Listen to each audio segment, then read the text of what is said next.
Ce vendredi 28 octobre, dès 18h, le temps particulièrement clément pour la saison nous a permis de rencontrer, place de la Bastille, à Paris, un grand nombre de personnes qui, pour beaucoup d'entre elles, n'avaient jamais entendu parler du cas de ces 5 hommes injustement emprisonnés aux États-Unis depuis 13 ans. Drapeau cubain, pancarte à l'effigie des 5, banderoles dénonçant la terrible injustice dont ils sont victimes, tendus au pied des marches de l'opéra où l'on s'apprêtait à jouer le célèbre opéra dodécaphonique d'Alban Berg, Lulu. Tout cela aiguisait la curiosité des passants, très nombreuses à cette heure. Par la musique cubaine et le texte explicatif sur l'affaire des 5, que nous diffusions en boucle, nous avons su attirer l'attention du public qui se rendait en rang serré au spectacle de l'opéra. La moisson de signatures en faveur de leur libération immédiate fut plutôt encourageante.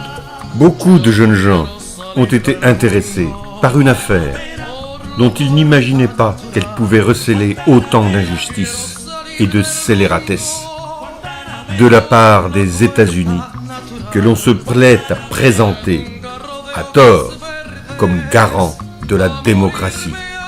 On ne peut se contenter devant tant d'injustice et d'inhumanité, de discours et de promesses.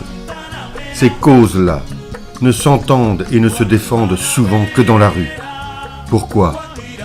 Parce que la plupart de nos médias ont décidé que le seul discours possible et autorisé sur Cuba est un discours anti-cubain. Pour réussir à sortir cette affaire de l'anonymat dans lequel les médias la maintiennent, est-il nécessaire de participer nombreux et sans exclusion aux rassemblements organisés par la coordination nationale chaque mois dans toute la France.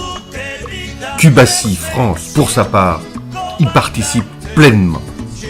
Nous devons pouvoir compter sur l'engagement résolu de tous.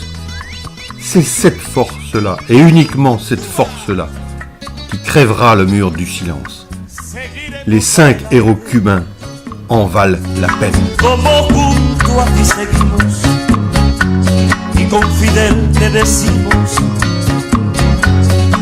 Hasta siempre, comandante, aquí se queda la clara, la entrañable transparencia de tu querida